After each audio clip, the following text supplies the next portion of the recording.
Good morning, everyone, and welcome to District 5960's Friday feature.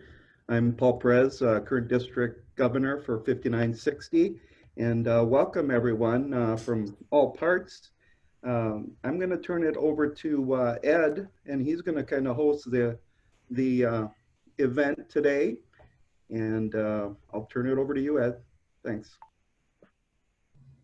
Thanks, Paul. And I echo the same thing. Welcome, everyone. We're very excited here in District 5960 to be joined by friends from all across Rotary to welcome incoming Rotary International Director Suzi Howe from down in Houston, who will be our speaker today. So, Suzi, you're on.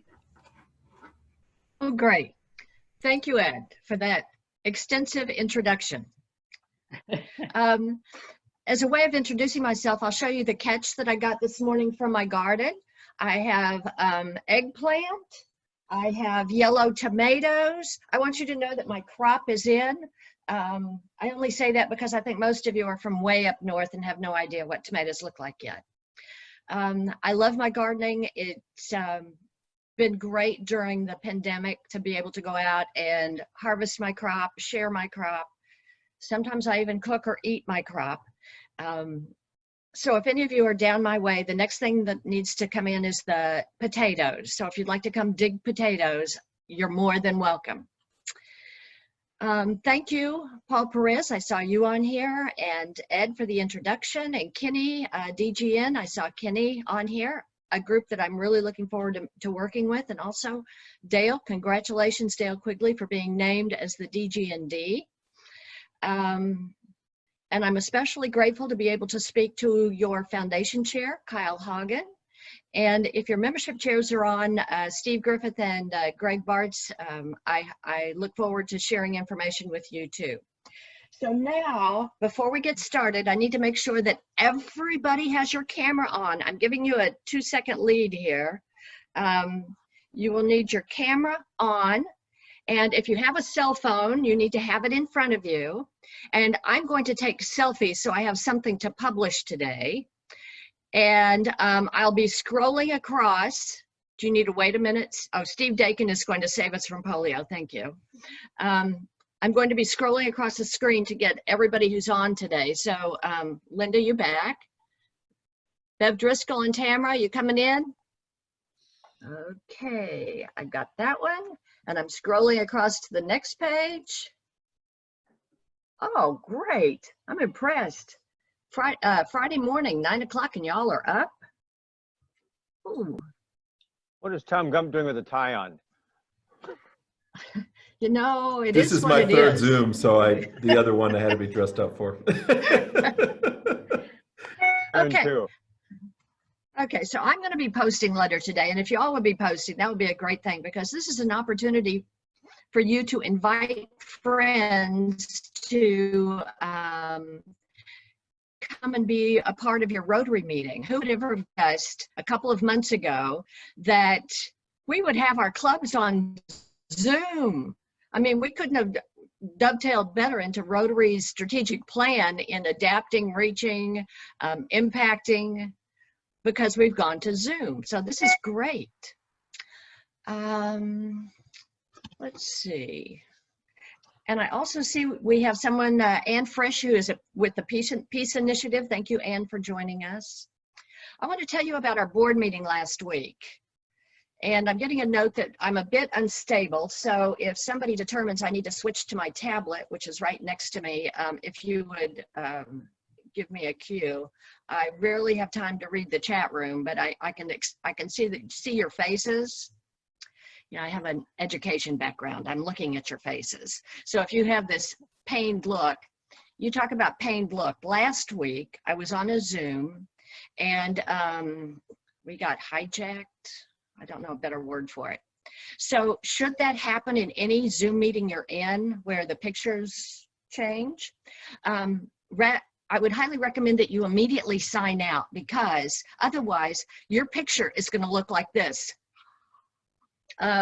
So then somehow they straighten it out and you sign back in. So if you're on a Zoom and you've been hijacked, you've been forewarned. I'd like to tell you about the board meeting last week. My term starts July 1, and I'm really looking forward to it. I've been doing backbenching up to now, which means when there is a board meeting, I sit behind the board members. My class does. There are 8 of us. And so this time it was virtual, and it was going to be Tuesday, Wednesday, Thursday, Friday, 2 hours each day. On Tuesday, they were going to use a new program called Kudo, which we had never used. Don't use the icon, but just raise your own hand if you've ever used Kudo before. Oh yeah, 2 people. So the reason you like Kudo is you can, we have 6 or 7 languages, so it's especially good for immediate interpretation. And so that would have been perfect for the board meeting. But within the first 15 minutes, nothing was working right. So they had to shut down the whole system. I think there were too many on, had to shut down the whole system. So the second day we went to 3 hours, we went back to Zoom, and all of my class and all of the staff had to turn off their videos and mute themselves, which was a bit of a challenge to go 3 hours with a Zoom. And then the next day, same thing, 3 hours. And Thursday, the same thing, 3 hours. Friday was 5 hours. But before we went that long, they got permission from the directors in Asia, because it would have been 3 in the morning. So since then, I've read a lot about Zoom fatigue. Anybody here feel like they've had Zoom fatigue from time to time? Yeah. I intentionally try to keep my meetings that I've been holding with the governor's-elect and governor's nominee and the regional leaders to 45 minutes, because it's just so challenging to stay focused. I understand. So I thought I would update you on a couple things from the board meeting. The E's and the N's, the directors, the governor's-elect and nominee on the call have heard some of these points, but for the rest of you, our regional training in Des Moines is going virtual. The regional training in Pflugerville, Texas is going virtual. Rotary has asked that we do as much as we can online rather than in person, and that we not require people to be at a meeting in person if they are not comfortable with that. You know, our international convention has been changed to virtual and will be the last week in June, and hopefully you have Tom Gump or someone in your district to give you an update. There is no staff travel. So if at your district conference in the spring you thought you were going to have a president's rep, it would be at your own expense. I have no paid travel through the fall to December 30, through the end of December. So if you wanted to invite me to something you're hosting in the fall, it will be virtual. However, I understand that the lockbox in Evanston, where some people send their checks for the Rotary Foundation, nobody's been there. So I'm getting a carpool full of people who want to drive to Evanston and deposit those checks so that y'all get credit in your district designated funds next year. So if they agree to that, I'll let you know, and you can join me in Evanston June 30, social distancing. The district governors are encouraged to do virtual club visits. That is not mandated. It is left to your governors-elect. Also, the International Assembly is in February, and your elect at that time, it would be up in the air right now whether that would be held in person or it would be virtual. So Kenny, don't pack your bags yet. I would encourage you to keep raising funds for the Rotary Foundation for polio eradication. Our polio teams right now are working on the COVID-19 in spotting and treating and working on COVID-19. So know that your dollars are not frittered away, and we will be back on polio eradication house to house in 6 months, I'm sure. So none of us knew where we would be today. And you who are going to be leaders in your clubs July 1, you have no idea what your club is, what your leadership is going to look like. You're starting to think about it. Your clubs are going to look different. Your district is going to look different. I want to tell you a story. Some of you may have heard parts of it, but not all of it. When Hurricane Katrina was coming into the Texas Gulf Coast, I was called to go to the Astrodome in Houston to receive 200 shelter boxes. You know shelter boxes, the big green box, and they've got the tent and supplies for at least 2 months, cots for a family. And I was to go to the Astrodome and wait for those shelter boxes to arrive, because the gentleman who was there from Shelter Box had to get back to Florida and do what he was doing. So I said, sure, I'm more than happy to. I drove from my house in Friendswood, about an hour south, up to the Astrodome, went in the door, up the stairs to the second floor to where the gentleman was with the that was taking possession of the shelter boxes. The more I thought about it, there was no way those shelter boxes were going to be used on the asphalt at the Astrodome, because the 200,000 people that had come from New Orleans were not going to be sleeping in shelter boxes. But our volunteers all across the South, you know, the Red Cross volunteers, Engineers Without Borders, all of those people were happy to have those shelter boxes, so they were not wasted. So what I found out was, if you came in the front door of the Reliance Center, which is next door to the Astrodome, and you wanted to volunteer, you were sent into a room where you were screened. You know, they gave you an orientation, but they were checking to see that you were okay to work in the Astrodome. The Astrodome is the place where those cots were side by side by side for 200,000 people. If you came in with a Rotary pin on, or a Rotary shirt on, or your Rotary cap on, you got sent directly up to the second floor. You didn't have to go through orientation. So your Rotary Regalia spoke well for you. And when you got up to the second floor, they said, I met with the gentleman from the shelter box, and he gave me a little intro, and he said, and by the way, don't go through those 2 doors. And I took that for about 30 seconds. He turned his back and walked away. And I went through those 2 doors because that was logistics. I wasn't real sure what logistics was, except that the chief of police, the head of the fire department, the mayor, FEMA, Red Cross, all of those agencies, Metro, the public transportation, they all had a seat at the table. And when I went into that room, Rotary had a seat at the table.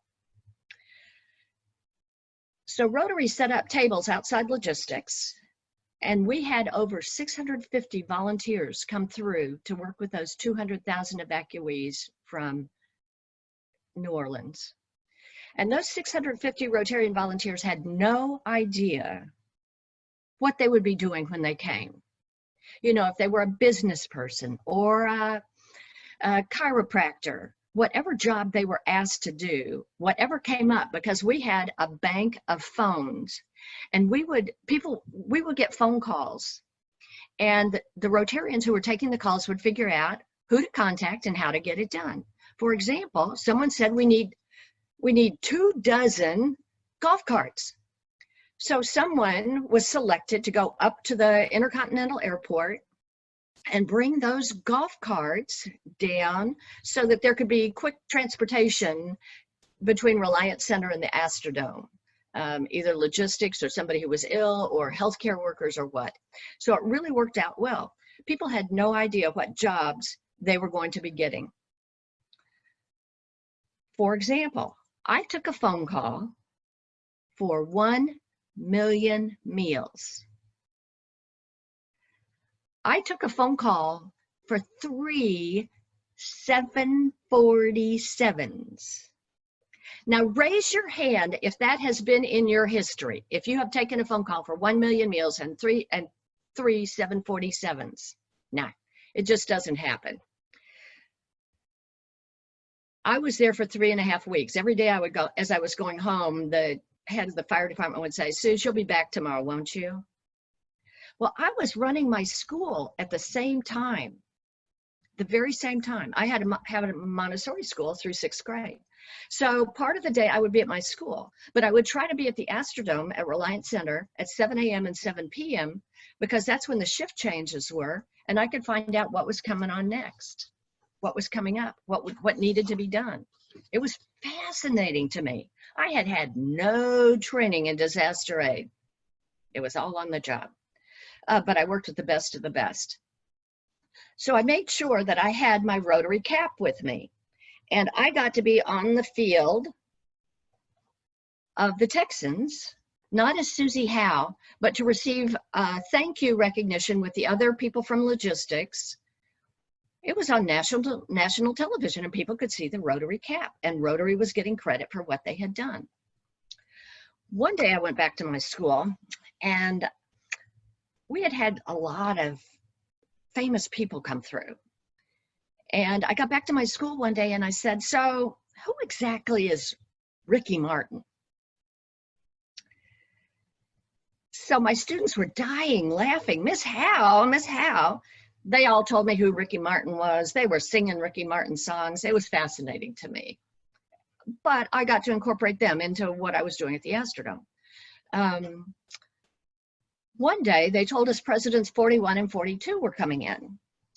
So as they were getting to the second floor, you could see the people in logistics. If they were in the military, they were all standing taller and straighter. And I was just so happy to know that they were coming through. And President Bush the Elder and President Clinton, past presidents, came into the room. And I knew I had to be succinct because there wasn't a lot of time for me. I had a lot of dignitaries around me. So I walked past President Clinton and went straight to former President Bush. I reached out my hand. I could see his eyes looking down at my name badge. And I said, President Bush, Rotary is here. And he looked down at my name badge again and he said, Suzi, you know I'm a Rotarian. I said, yes, of course I do. You were a member of the Rotary Club of Houston. So it was fascinating, the things that we got to do when we were up there. I even got to work with the people. The very last of the people moved towards to Ellington Field. They were going to go from the Astrodome to Ellington Field and be put on one of those 747s and sent to Fort Chaffee, Arkansas.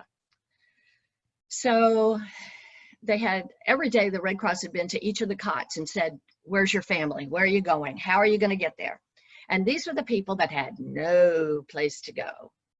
So I decided part of my job would be, as they were getting on the bus to go to Ellington Field, I would get in my car and drive out to Ellington Field, closer to my house, and I would greet each one, and I would be there, a somewhat familiar face for them. So as each one got off the bus, I would touch their shoulder and say, I'm so glad to see you. Or, have you ever been on a plane before? Or, Fort Chaffee, Arkansas is looking forward to having you. Well, it turns out that the security was just really odd. Not like Intercontinental Airport, not like any place you've been. They had the wands. There were two ladies with wands, which was not catching everything. Because between where they were wanding the people in the hangar and the airport, they had to walk across the tarmac. We found several box cutters. So these were people that were trying to not be in trouble, staying low key, no place to go, going to Fort Chaffee, Arkansas. And I kept telling them, Fort Chaffee would love having you. I have no idea. So what I'm telling you is, this year, find good people of action to surround yourself with. You look here at the people that I work with on this screen. They are all great people. Show up and engage those good people. Bring them together, and when there's a need, mobilize them, whatever the cause. Remember the personal touch, and kindness matters. Wear your colors. Wear your Rotary Regalia. I'm going to show you. When I was at Ellington Field, I had this hat on. I'm going to take my headset off so you get the picture. Okay, so I had my hat on. That night, I had people calling me saying, Suze, we saw you on CNN. My gosh, those CNN cameras were like 3 miles back off of the Ellington Field property. So if you want to be seen, it's nice to have on the Rotary shirt, Rotarians at work on the back, but you need to have your cap with you because you just never know when you're going to be on CNN. I'm going to tell you, you are all leaders right now. Look to the left, look to the right, look up, down. These are the leaders in your district. You can lead them into a new environment. Do the same through hurricanes, pandemics, membership challenges, and ending polio. Show up and do what needs to be done in your club, your community, your district, and with others who show up and do what needs to be done. Thank you so much for including me today. Ed, Paul, all of y'all, it's great to be here and share the morning with you. Thank you.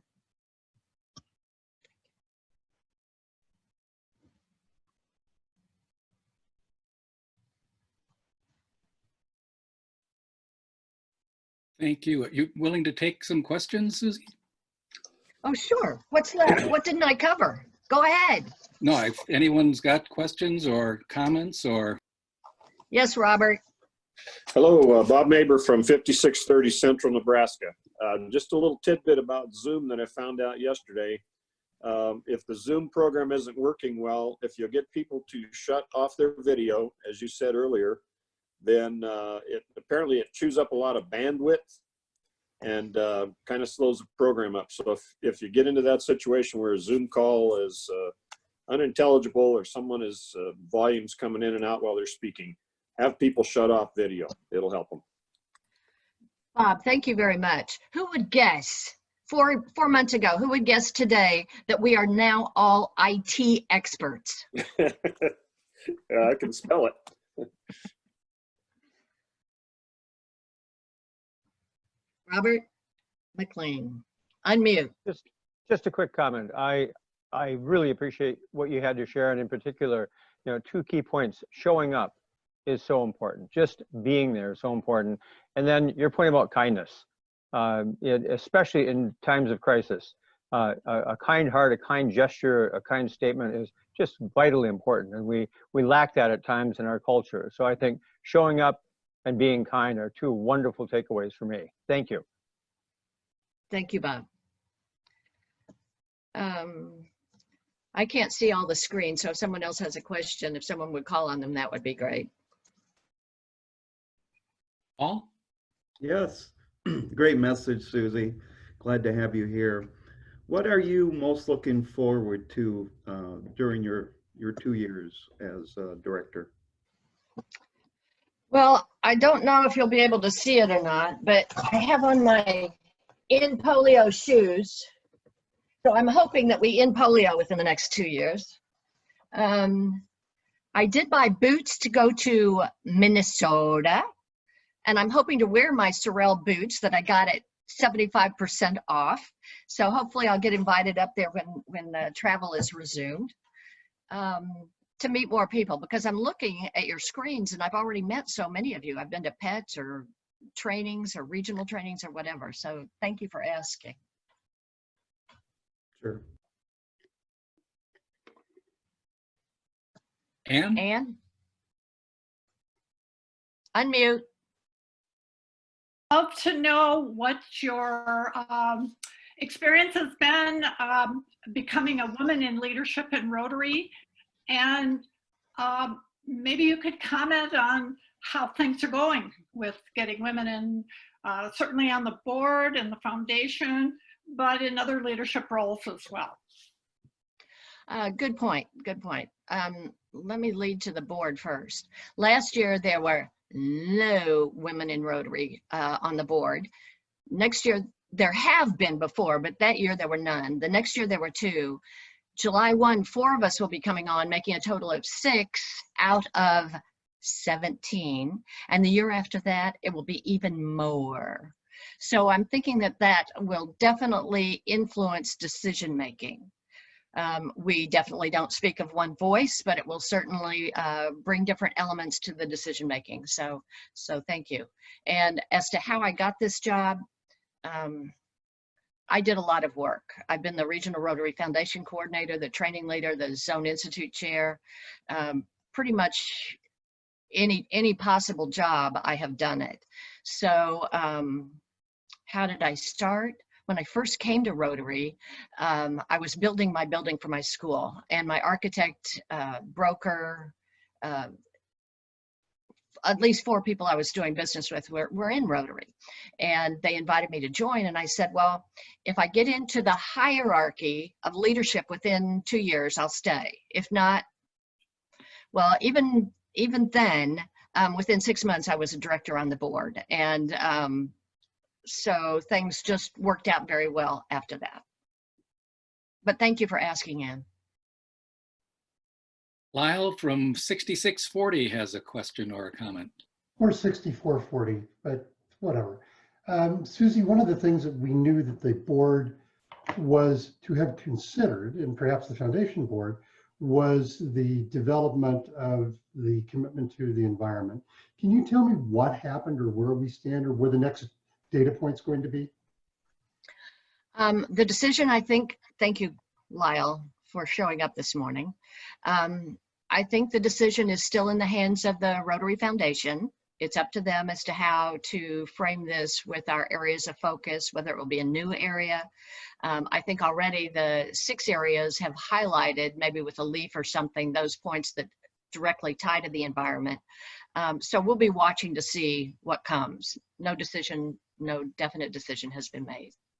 Okay, thank you, Suzi. And I'm not sure how to take how surprised you are that I'm here, but thank you. I am always glad to see you, Lyle.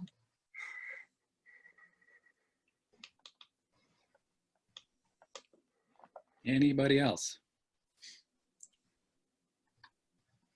Bob? Yes, one more time. I really found it ironic when you're talking or speaking about the number of women involved at the top in Rotary. I remember an anecdotal story of someone who was in Evanston, and they were talking about diversity. And somebody looked around and said, well, you're going to start that up here? Or what do you got going? Because there were no women at that time. Steve Dakin? Yes, I was president of the Boone Rotary Club when the Supreme Court handed the decision down. And yes, we were an old boys club, even though I was 30. It was 10 years to the next person and 15 years to the next person. But nobody quit the club. And today, Boone has 50% women in the club. And that's what things done. And I'm guessing that they have 50% women leaders also. Thank you, Steve. Kathy?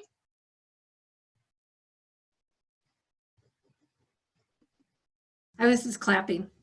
Oh, thank you.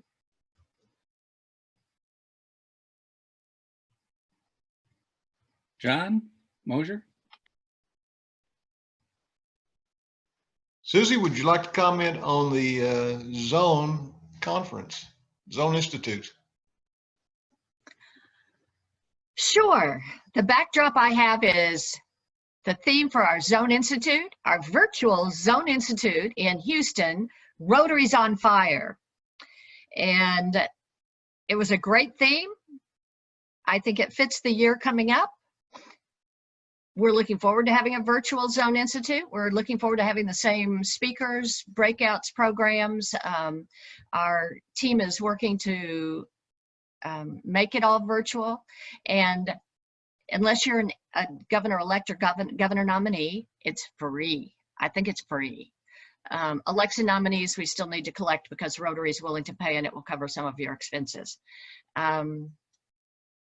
One of the speakers is Dr. Peter Hotez. If you have been watching any of the national news, he is one of the premier speakers on tropical medicine, COVID-19. He's on CNN, ABC, all of MSNBC.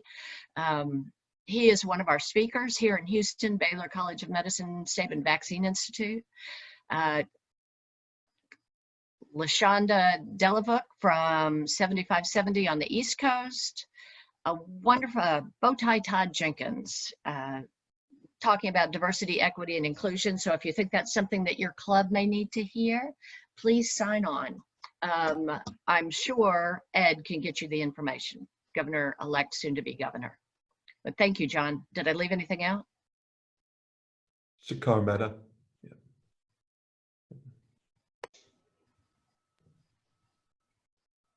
We're good? Yeah, we're good. Okay.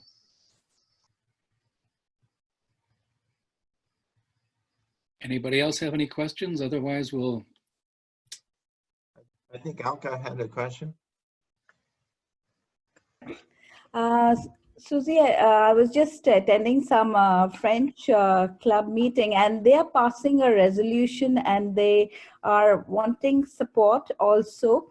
I just wanted to know your thoughts on this. The resolution is to include senior health, senior citizens' health under the one of the 6 areas of focus, primarily children and women health, or under wherever it could fit in, because even with COVID-19, you're seeing how vulnerable our elderly population has and they need, and that would be very supportive for applying for global grants or doing projects for supporting the needs of our senior citizens.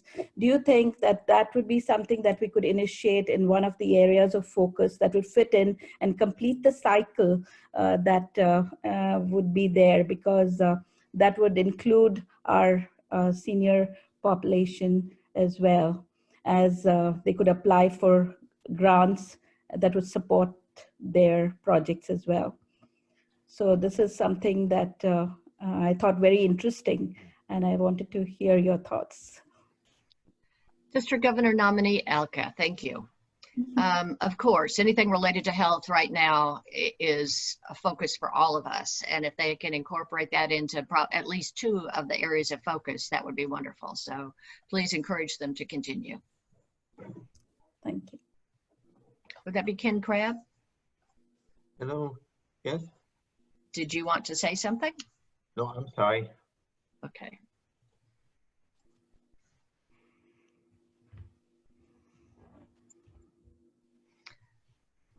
Okay, thank you, Ed. This has been fun. Unmute. Thanks for being here, Suzi. We appreciate it. Thank you. I think we'll let Ann Frisch do a quick plug for next week's talk.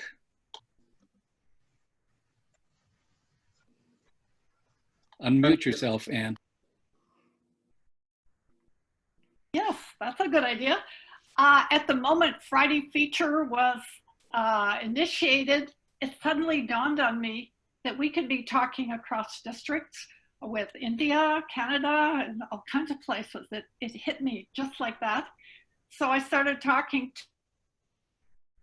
to my India, and they said, oh, sure, we could do it. So next week, we are having Friday feature is on nuclear non-proliferation. We have a twice Nobel laureate Rotarian who is going to be speaking. And then we have some Rotarians who are working on the how to make this happen in a fair and equitable way. We're nonpartisan. We want to save everybody. So we would invite you to join us. You can sign up on the link. We would be very glad to have you. Suzi, we'd love to have you come back and join us for that. And Elka, also all of you. Thank you. Thank you, Ann. And I think we'll finish up then. This was another fine Friday feature.